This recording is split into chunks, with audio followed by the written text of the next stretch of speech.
Hi అండి, జై శ్రీకృష్ణ. కొత్తగా బ్లౌజ్ కుట్టడం నేర్చుకునే వాళ్ళకి ఈ మిస్టేక్ అయితే చాలా జరుగుతుందండి. క్రాస్ బెల్ట్ని రెండు ఒకటే సైడ్ వేస్తూ ఉంటాము. అయితే అలా జరగకుండా ఉండాలంటే ఈ వీడియో మంచిగా యూజ్ అవుతుందండి.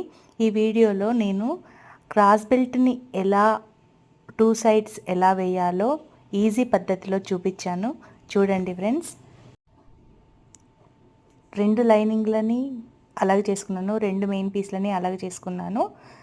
దాన్ని ఆపోజిట్ పొజిషన్లో వేసుకొని దానిపైన లైనింగ్స్ వేసుకొని లైనింగ్ని మెయిన్ పీస్కి అటాచ్ చేశాను. ఆ తర్వాత సేమ్ పొజిషన్లో మళ్ళీ ఇంకొకటి కూడా సేమ్ అది కూడా అటాచ్ చేసిన. వీడియోలోనైతే క్లియర్గా కనబడుతుంది, మీరు కన్ఫ్యూజ్ అవ్వకుండా వీడియో చూడండి.